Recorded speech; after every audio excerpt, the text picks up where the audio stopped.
जयंत पाटील. अध्यक्ष महोदय, राज्यपालांच्या अभिभाषणावर विरोध करण्यासाठी मी या ठिकाणी उभा आहे. चेतन तुपे साहेबांनी राज्यपालांचं अभिभाषण जवळपास पुन्हा वाचलं. संजय केळकर साहेबांनी खरं त्यांना दिल्लीला जायचं होतं, पण त्यांच्या मित्र पक्षांनी बळजबरी केल्यामुळे त्यांना नाईलाजाने पुन्हा एकदा कराड ठाण्याच्या किल्ल्याची व्यथा मांडण्याच्या पलीकडे काही करता येत नाही. आज जर तुम्ही दिल्लीला गेला असता तर मोदी साहेबांच्या समोर तुमचं भाषण ठाण्याच्या किल्ल्यासाठी झालं असतं. पण तुमच्यावर जो अन्याय चाललेला आहे त्याच्याबद्दल सहानुभूती व्यक्त करून मी माझे 2 शब्द या ठिकाणी मांडतो.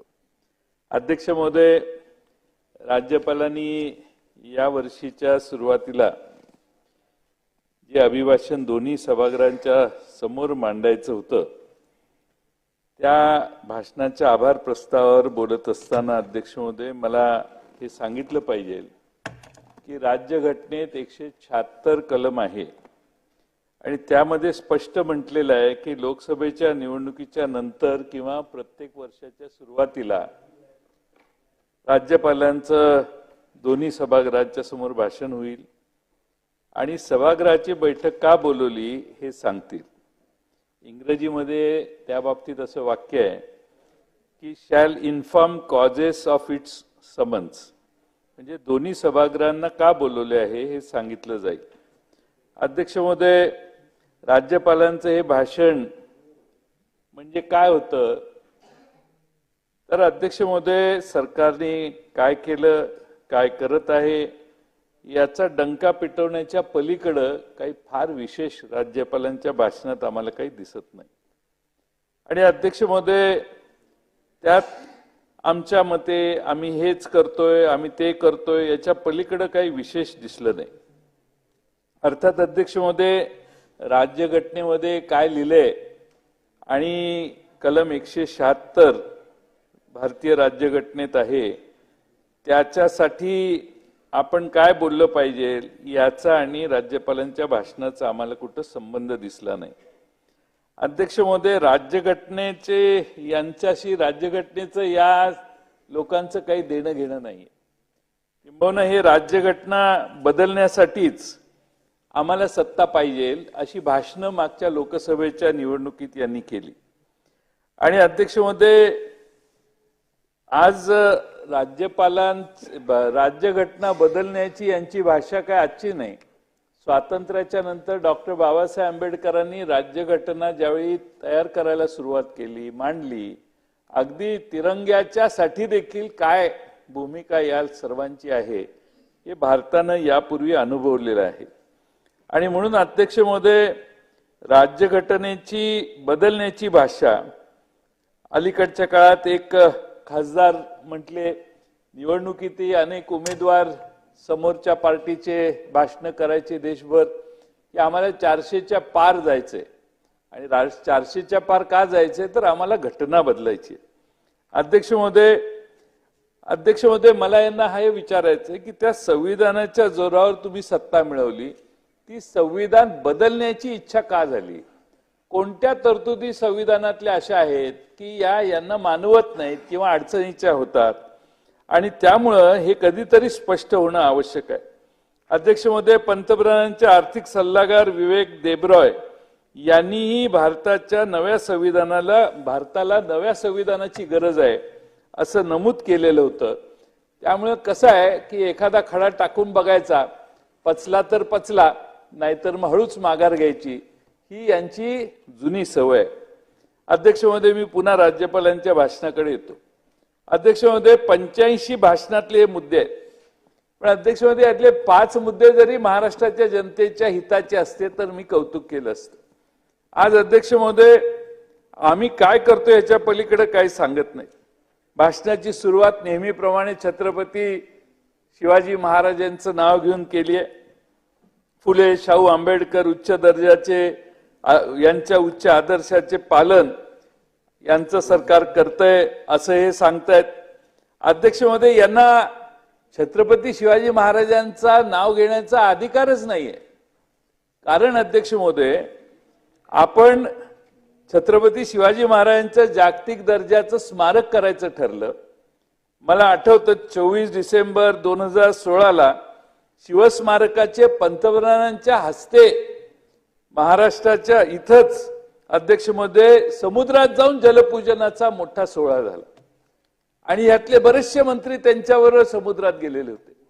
मोदी साहेबांनी बोटीनं जाऊन पाण्याची पूजा केली. हे चित्र सगळ्या उभ्या जगानं बघितलं. का तर छत्रपती शिवाजी महाराजांचं स्मारक तिथं करायचं. अध्यक्ष महोदय, 8 वर्ष पूर्ण झाली. 8 वर्ष पूर्ण झाली आणि अध्यक्ष महोदय, सर्वोच्च न्यायालयाने एक SLP ऍडमिट केलेली आहे. ती SLP बोर्डावर घ्यायची, बोर्डावर त्यांचं म्हणणं मांडायचं आणि त्याचा निकाल लागायचा. एवढी दानत सरकारची नाही अध्यक्ष महोदय. सरकारने त्या बाबतीत काही प्रयत्नही केले नाही आणि त्यामुळे छत्रपती शिवाजी महाराजांच्या नावावर त्यावेळी मतं मिळवली 19च्या निवडणुकीच्या दरम्यान. पण अध्यक्ष महोदय, त्या छत्रपती शिवाजी महाराजांच्या सगळ्या गोष्टींना हरताळ फासला आणि आता तर त्या पुतळ्याच्याकडे स्मारकाकडे देखील यांचं दुर्लक्ष झालेलं आहे.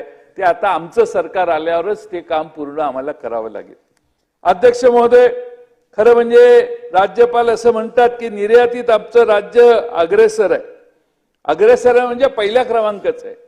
अध्यक्ष महोदय, एक नीती आयोगाने एक्सपोर्ट प्रिपेअर्डनेस इंडेक्स तयार केलेला आहे 2022ला. त्यामध्ये अध्यक्ष महोदय महाराष्ट्र हे दुसऱ्या क्रमांकावर आहे. पहिल्या क्रमांकावर तामिळनाडू आहे आणि 19 ते 22 हा काळ हा आमच्या सरकारचा होता. हे अध्यक्ष महोदय या ठिकाणी नोंद करण्यासारखं आहे. आम्ही प्रयत्नाने दुसऱ्या क्रमांकावर महाराष्ट्र राज्य एक्सपोर्ट प्रिपेअर्डनेस साठी आणलं आणि आम्ही आमचं निर्यातीत अग्रेसर राज्य करण्याचा त्यावेळी प्रयत्न केला. आता नवी आकडेवारी ज्यावेळी बाहेर येईल त्यावेळी कदाचित हा आकडा 3ऱ्या 4थ्या क्रमांकावर जाईल. कारण आपला क्रमांक दरडोई उत्पन्नात देखील आता 6व्या 7व्या क्रमांकाला घसरलेला आहे. अध्यक्ष महोदय, नक्की दरडोई उत्पन्न खाली घसरलं कधी? जेव्हा देवेंद्र फडणवीस या महाराष्ट्राचे मुख्यमंत्री झाले त्याच्या आधी आपण गुजरातच्या वर होतो. पण देवेंद्रजी ज्यावेळी मुख्यमंत्री झाले त्यावेळी पक्ष फोडण्याशिवाय दुसरा काही उद्योग महाराष्ट्रात झाला नाही. आमचं राज्य व्यवस्थेकडे दुर्लक्ष झालं आणि आमच्या पहिल्या 8त गुजरात नव्हतं, ते एकदम 5व्या क्रमांकाला जाऊन बसलं. ही महाराष्ट्राची खरी खंत आहे अध्यक्ष महोदय. आणि त्यामुळं या ठिकाणी आपल्याला हे सांगायला पाहिजे की तरी वारंवार $1 ट्रिलियन इकॉनॉमी करणार, $1 ट्रिलियन इकॉनॉमी 27-28 पर्यंत भाषणात राज्यपाल महोदय म्हटले आहेत की 27-28 पर्यंत $1 ट्रिलियन अर्थव्यवस्था आम्ही महाराष्ट्राची करणार. करायला हरकत नाही. 5 ट्रिलियन का? बघा ते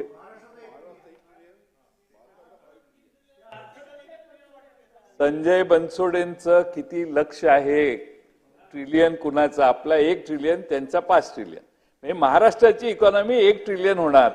आता 1 ट्रिलियन होण्यासाठी अध्यक्ष महोदय महत्वाकांक्षी लक्ष आहे असं राज्यपालच म्हणतायत. राज्यपालांच्या भाषणातच राज्यपाल म्हणतात महत्वाकांक्षी लक्ष आहे म्हणजे अवघड आहे, डिफिकल्ट टार्गेट आहे, हे राज्यपालच म्हणतायत आणि त्यांनी ते कबूल केलेलं आहे.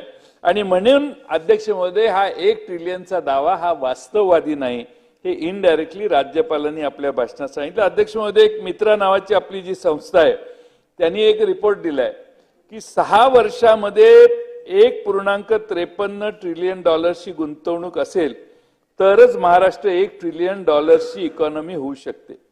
अध्यक्ष महोदय, महाराष्ट्राचा विकास जर 17% गेला पाहिजे तर आपण 1 ट्रिलियन पर्यंत 27-28ला पोहोचू, नाहीतर तसं 32-34 साली काहीतरी पोहोचणारच आहे. काय ते थांबवत नाही कोणी, ते आपोआपच होत असतं.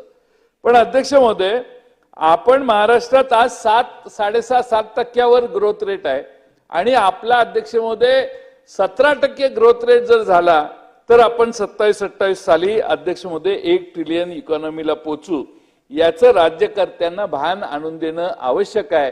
त्यामुळे तुमच्या काळात काही 1 ट्रिलियन होणार नाही. त्यामुळं सतत ते आम्ही 1 ट्रिलियन करणार वगैरे आणि त्यासाठी काही प्रयत्नही होत नाहीत. त्यामुळे अध्यक्ष महोदय माझी आपणाला विनंती आहे की वारंवार राज्यपालांच्या भाषणात असे मुद्दे घालून राज्यपालांची फसवणूक होते आणि त्यांनाही फार ऑकवर्ड करणं, मी त्यांना वाचतानाही थोडस ऑकवर्ड होत असेल की काय घातलंय आणि मी काय वाचतोय. आणि त्यामुळे अध्यक्ष महोदय आज सध्याचे राज्यपाल फार चांगले आहेत, तुम्ही जाऊन त्यांना भेटा आणि 1 ट्रिलियनची चर्चा करा. नाही त्यांनी मी म्हंटल ते सांगितलं तर माझं नाव बदलतो मी. त्यांचंही मत हे आहे की क्या बोल रहे, कैसे लिखते क्या, लेकिन मुझे पढ़ना पड़ता है असं म्हणत असतील, म्हणतात असं मी म्हणत नाही. भविष्याने अंदाज आहे, अंदाज. अध्यक्ष महोदय खरं म्हणजे एक इकॉनॉमी आपल्या दुसरा मुद्दा काय आहे की 1 ट्रिलियन इकॉनॉमीच्या मागे का लागलाय. इथं कुपोषणाचे बळी जायला लागलेत, या ठिकाणी शेतकरी आत्महत्या करतायत, या ठिकाणी मुला मुलींच्या हाताला काम मिळावं म्हणून तुमच्याकडून काही होत नाही, आत्महत्याचं प्रमाण शेतकऱ्यांचं वाढतंय. पोटभर प्रत्येकाला अन्न मिळावं हे स्वप्न बाळगा ना. 1 ट्रिलियनच्या मागे कुणालाच माहित नाही सभागृहात 1 ट्रिलियन केव्हा होणार आणि काय होणार. तुमचं टार्गेट पाहिजे महाराष्ट्रात कुणाचाही कुपोषणात बळी जाऊ नये आदिवासी भागात. तुमचं टार्गेट पाहिजे की आमच्या महाराष्ट्रातल्या कुठल्याही शेतकऱ्याची आत्महत्या करावी लागेल अशी पाळी येणार नाही, हे तुमचं लक्ष पाहिजे. ते सारखं 1 ट्रिलियनच्या मागे लागलंय. मग आम्हाला एक सांगा की $1 ट्रिलियन इकॉनॉमी ज्यावेळी होईल त्यावेळी त्याचे लाभार्थी कोण असणार आहेत.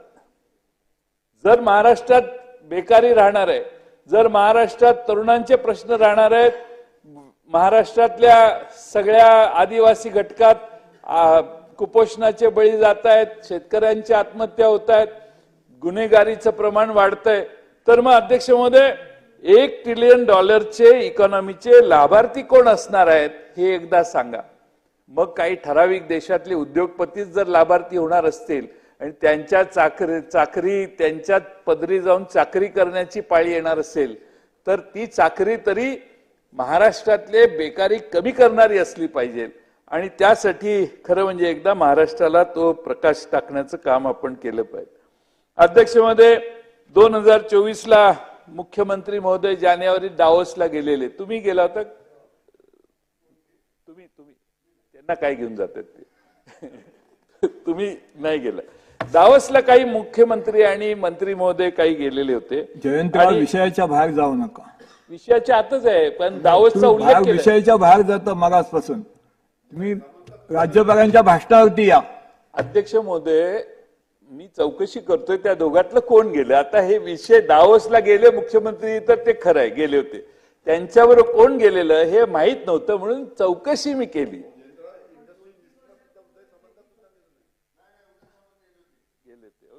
उदय सामंत लय हुशार आहे, ते कसेही खाऊन जातील.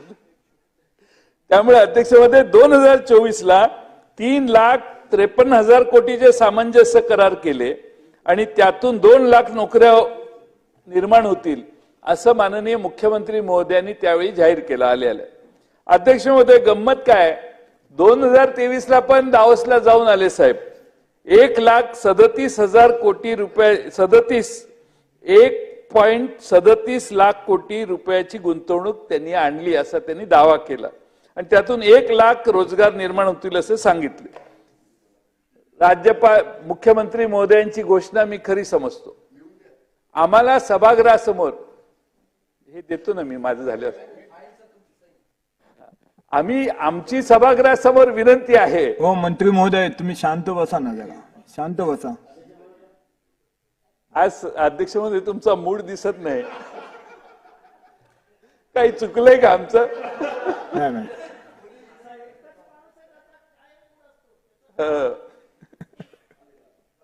आणि म्हणून अध्यक्ष महोदय 1 लाख रोजगार निर्माण होतील म्हणून मुख्यमंत्र्यांनी घोषणा केलेली 23 साली. 24 साली घोषणा केली 2 लाख. 2 लाखाचं राहू दे पण 1 लाख नोकऱ्या मिळतील.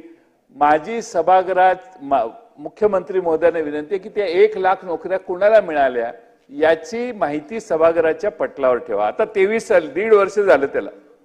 त्यामुळं आता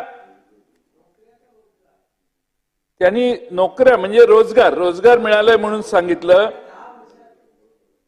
नोकऱ्या शब्द आहे, नोकऱ्या. त्यामुळं नोकऱ्या कुणाला मिळाल्या हे 1,37,000 कोटीची गुंतवणूक महाराष्ट्रात आली. त्यात 1,00,000 नोकऱ्या मिळतील सांगितलेलं. त्या 1,00,000 नोकऱ्यांची नावं पटलावर ठेवावीत. काय 12 तारखेपर्यंत ठेवली तरी चालतील. पण अध्यक्ष महोदय खरं म्हणजे तशी परिस्थिती नाही. आता नवी घोषणा आहे 3,53,000 कोटीचे सामंजस्य करार केले आणि 2,00,000 नोकऱ्या मिळतील म्हणून. ठीक आहे, पण सभागृहात खरी वस्तुस्थिती त्यांनी मांडावी अशी आमची त्यांना विनंती. आता जोरात भाषण करतील, जयंतराव तुम्हाला हे ते आमचं काही म्हणणं नाही. भाषणात उत्तर द्यायची गरज नाही. फक्त 1,00,000 कुणाकुणाला नोकऱ्या लागल्या त्याची यादी पटलावर अध्यक्ष महोदय त्यांनी ठेवावी. अध्यक्ष महोदय रोजगार मेळावे बरेच व्हायला लागलेत. बारामतीला एक रोजगार मेळावा झाला. मुख्यमंत्री महोदय गेलेले. त्यावेळी मुख्यमंत्र्यांनी सांगितलं 25,000 लोकांना या ठिकाणी आता ह्या रोजगार मेळाव्यात नोकऱ्या मिळतील म्हणून. आम्ही जरा चौकशी केली तर अध्यक्ष महोदय बारामतीत रोजगार मेळावा एवढा मोठा झाला पण नोकऱ्या किती मिळाल्या? 25,000ची घोषणा झाली, 1,285 नोकऱ्या मिळाल्या. म्हणजे 10% देखील इंडियन एक्सप्रेसने लिहिलंय हे. इंडियन एक्सप्रेसने सर्वे केलेला आहे आणि 10% देखील नोकऱ्या मिळालेल्या नाहीत बारामतीच्या रोजगार मेळाव्याच्या नंतर. अध्यक्ष महोदय तुम्ही या ठिकाणी खरं म्हणजे नावाशेवाला आता सेतू बांधलेला आहे, नवा पूल, चांगला पूल झालाय. आमचे नाना पटोले तिकडे जाऊन आले, काही तडे वगैरे गेलेले आहेत रस्त्याला म्हणून. आणि त्यामुळे अध्यक्ष महोदय भाषणात उल्लेख आहे त्याचा, जागतिक दर्जाच्या रस्त्याला तडे का गेले, काय कारण, याची चौकशी अध्यक्ष महोदय झाली पाहिजे. काम गरजेचं होतं. अगदी अंतुले साहेबांच्या वेळेपासून हे ट्रान्स हार्बर लिंक बांधायची ही कल्पना मांडण्यात आली. आता हे काम जे झालेलं आहे, आता अनेक स्ट्रक्चर आता पेपरला 2 दिवस येत आहे की पाऊस पडल्यामुळे अनेक स्ट्रक्चर पडायला लागले आहेत, गळती लागायला लागली आहे. अगदी राम मंदिराला देखील गळती लागली. रामाचं मंदिरही गळायला लागलं. खरं नाही ना, मग खोटच असेल ते.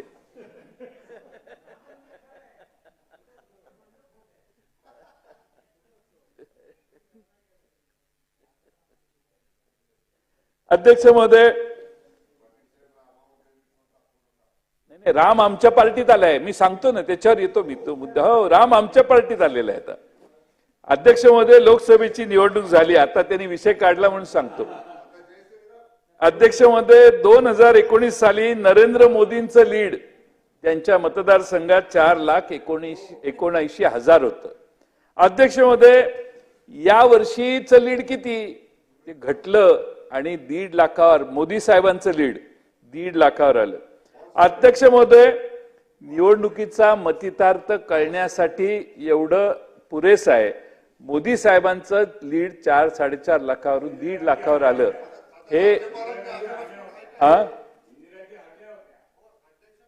आपली त्यांच्यावर तुलनाच होऊ शकत नाही. मी जयंतराव मागासपासून मी सांगतो, विषयाच्या बाहेर जाऊ नका तुम्ही, मेहरबानी करा. अध्यक्ष महोदय मेहरबानी करा, मी अध्यक्षाच्या खुर्चीवर आहे, मेहरबानी करा, तुम्ही विषयाच्या बाहेर जाऊ नका. अध्यक्ष महोदय अभिभाषण म्हणजे महाराष्ट्राच्या सर्व परिस्थितीचा व्यापक आढावा. हा तुमचा जो विषय आहे, हे काय पुरवणी मागण्यावरच्या डिमांडवरचं भाषण नाही. तुम्हाला एवढंच सांगतो, याच्यावर हा जो विषय राज्यपालांच्या विषयामध्ये नाही म्हणून मी रेकॉर्डवरती काढून टाकतोय. आपण अध्यक्ष महोदय मला कोणत्या नियमाने हे सांगताय तेवढं सांगा. कोणत्या नियमाने तुम्ही माझं भाषण रिस्ट्रिक्ट करताय हे सांगा. भाषणामध्ये हा विषय तुम्ही कोणत्या निर्णयाने माझं भाषण रिस्ट्रिक्ट करताय हे मला सांगा. पण ह्या विषयामध्ये हा विषय नाहीच आहे. विषय काय आहे? विषय तुम्ही काही विषय घ्या आणि तुम्ही सांगत आपले मंत्री महोदय खाली बसून मला अध्यक्ष महोदय कोण अध्यक्ष महोदय मी कौतुक करतोय मोदी साहेबांचं, चिडू नका. मोदी साहेब निवडून आले हे सांगतोय. मोदी साहेब निवडून आले हेच सांगतोय. फक्त यावेळी तुम्ही शांत यावेळी बसा, margin तुम्ही कमी शांत झालं. बसा. याचं दुःख तुम्हाला सगळं आहे हे दिसतंय जयंतराव मला. विषयावरती या. विषयावरच येतो ना ते. त्यांना शांत करा. अरे बाबा अभिभाषणावर म्हणजे साहेब महाराष्ट्र विषयावरती या. महाराष्ट्रावरच बोलतो मी. अध्यक्ष महोदय, काऊ सर यांचा जनाधार घटलेला आहे लोकसभेत आणि त्यामुळे जिथं जिथं रामाची तीर्थस्थानं आहेत तिथं सगळीकडे यांचा पराभव झाला. कुठंही राम यांच्या बरोबर राहिला नाही. राम आमच्या बरोबर आहे खरंच नाहीये. राम आमच्या बरोबर आहे आणि अयोध्येला देखील पराभव झाला. पण महाराष्ट्राच्या बाहेर जायचं नाही याचा आपला आदेश आहे म्हणून मी तो विषय तुमच्या आदेशाप्रमाणे राहतो. पण काळारामचं मंदिर जिथे आहे तिथंही पराभव झाला. त्यामुळे अध्यक्ष महोदय मी आपल्याला एवढंच या ठिकाणी सांगतो की या ठिकाणी रामटेक असो नाही तर काळारामाचं मंदिर असो, अध्यक्ष महोदय यांचा जनाधार घसरला.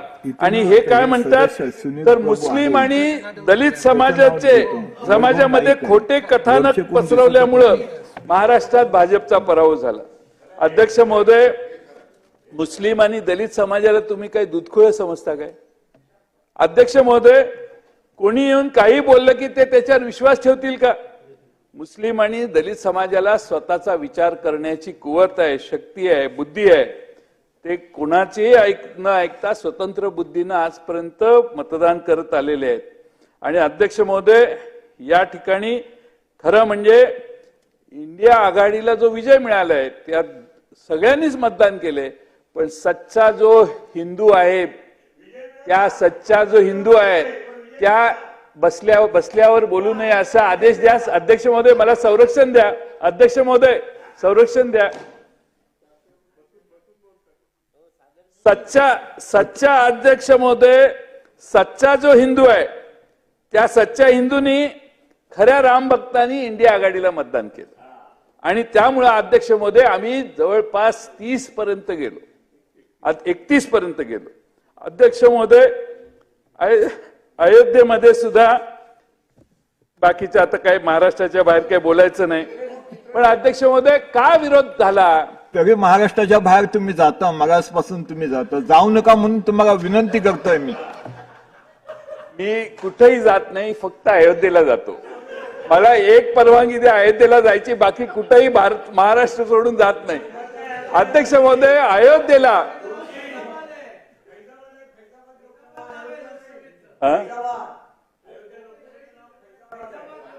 बघा अध्यक्ष महोदय, विषयार्थी अध्यक्ष महोदय किती रामाला सोडला बघा. फैजाबाद फैजाबाद मध्ये आहे पण आम्ही अयोध्या म्हणतोय तेही त्यांना आवडत नाही.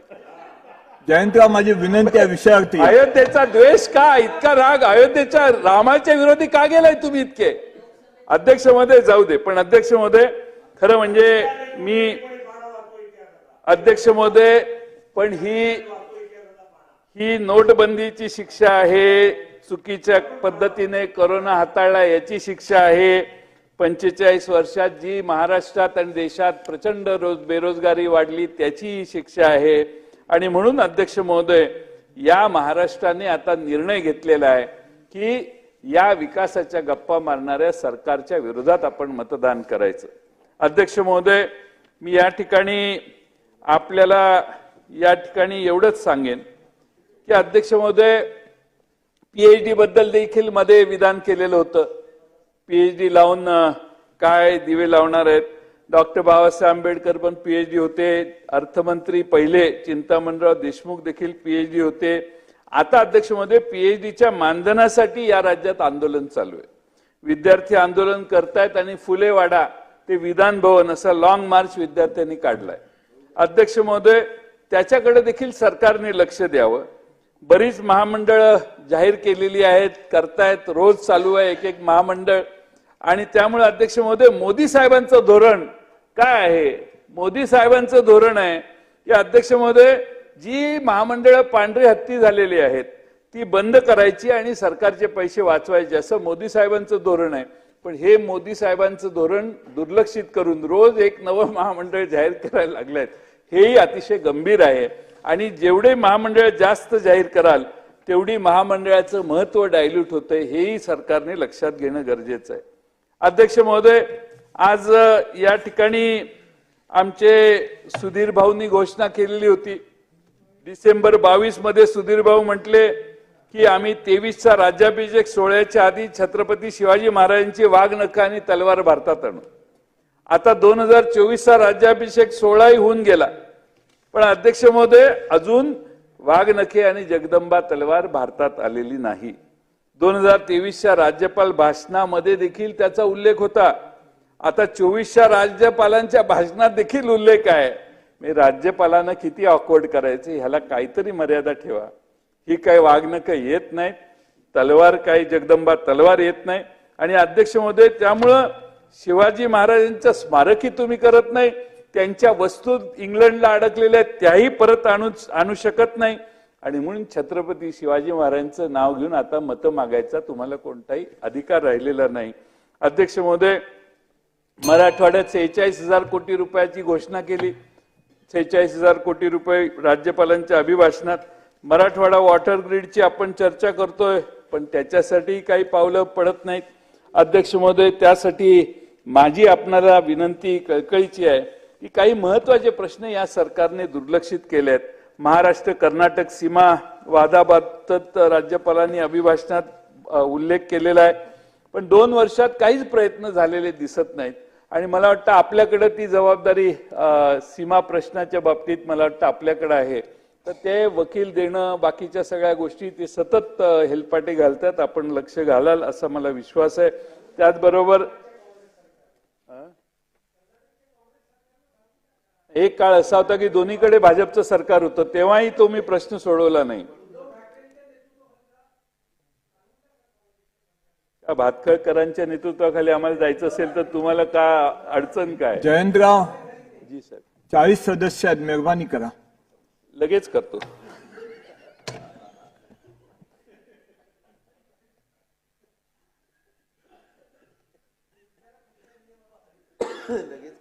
अध्यक्ष महोदय, मी फक्त काही शेवटचा 1-2 मुद्दे मांडतो.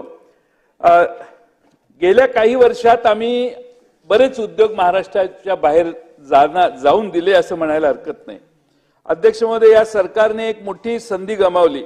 ऊर्जा आणि अक्षय ऊर्जा उपकरणातील उत्पादन क्षेत्र म्हणून आता मध्य प्रदेशाची निवड झालेली आहे.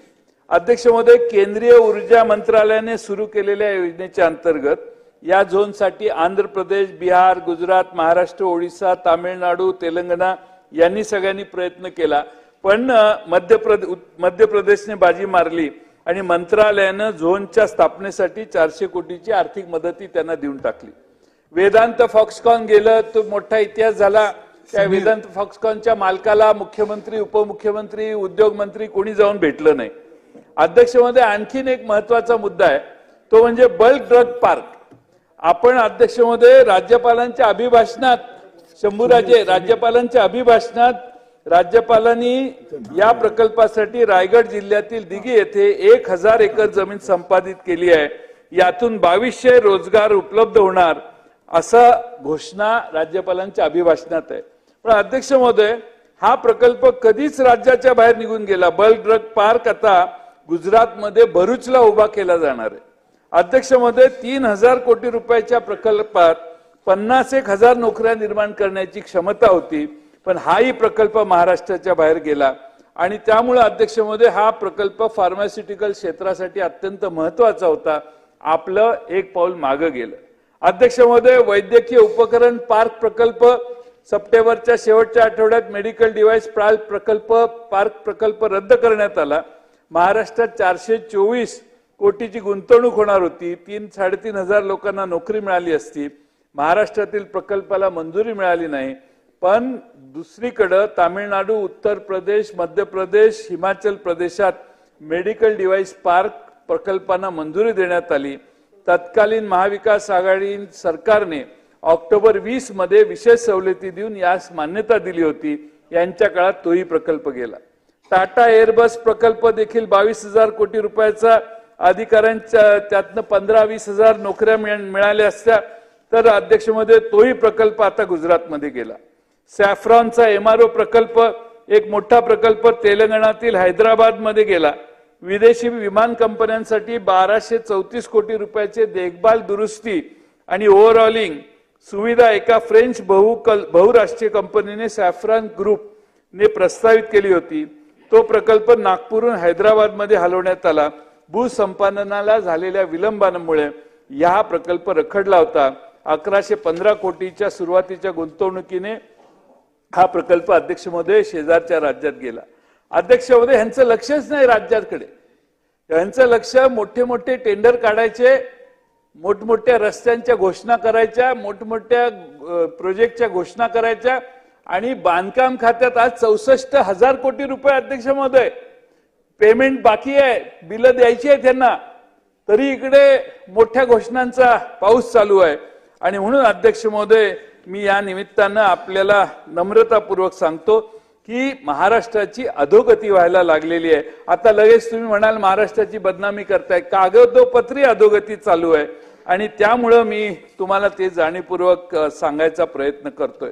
अध्यक्ष महोदय, या सरकारमध्ये मांडण्यात आलेले हे राज्यपालांनी जे मुद्दे मांडलेले आहेत त्यांच्या भाषणामध्ये, त्या सर्व भाषणाच्या मुद्द्यांना मी या ठिकाणी यासाठी विरोध करतो कारण राज्यपालांचं भाषण हे महाराष्ट्रातल्या जनतेला न्याय देणारं नाही.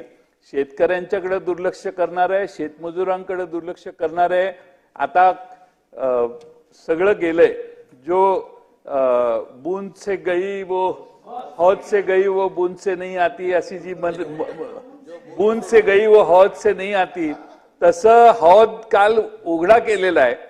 बऱ्याच गोष्टी जाहीर केलेल्या आहेत. पण अध्यक्ष महोदय, ज्यांचं आयुष्यच सरकारचं 2.5 महिन्याचं आहे उरलेल्या काळात, त्यांच्या आश्वासनावर महाराष्ट्र विश्वास ठेवणार नाही आणि म्हणून राज्यपालांच्या अभिभाषणाला मी विरोध करतो. राज्यपालांचं अभिभाषण हे ऐकत असताना मी शेवटची एकच खंत व्यक्त करतो की संजय आमचे केळकर किंवा अतुलजी आमचे बसलेले आहेत, आमचे सागरजी आहेत. अध्यक्ष महोदय, ही खरी भारतीय जनता पक्षाची माणसं, ही निष्ठावंत माणसं, यांनी आयुष्य त्यांचं भारतीय जनता पक्षाच्या विचारांसाठी वेचलं. नाही, ते थोडी भाजपचे आहेत, तुम्ही तिघ भाजपचे. तुम्ही एवढ्या निष्ठेनं भाजपमध्ये राहिला, ते सगळीकडे फिरून आलेले आहेत. जयंतराव, मी आता अध्यक्ष खुर्चीवर बसला म्हणून मी काय उत्तर सांगू शकत नाही. आपण बोलायचंच नाही साहेब, मेहरबानी करा. शेवटचा मुद्दा अध्यक्षाच्या खुर्चीवर बसला म्हणून काही गोष्टी मी सांगू शकत नाही, एवढंच सांगतो. बोलायचंच नाही तिथं, ती जागा न बोलण्यासाठी. मी ज्या काही गोष्टी सांगेन ना तर तुम्ही म्हणाल कोणतं तुम्ही जे निर्णय घेताय ते योग्य घेतलं म्हणून हे सांगतो. खाजगी चर्चा झाली ना, मी अध्यक्षाच्या खुर्चीवर म्हणून जास्त काय बोलत नाही. तुमच्या सगळ्या परिस्थितीची वस्तुस्थितीची मला जाणीव आहे म्हणून मी काय बोलतोय का, मी ह्या तिघांवर बोलतोय. हे निष्ठावंत भारतीय जनता पक्षाचे कार्यकर्ते, सहकारी, लहानपणापासून या विचारावर वाढलेले श्रद्धेने त्यांना इकडे बसून हे नवे पाहुणे येऊन बसलेले आहेत, हे कोपऱ्यात आणि हे इकडं.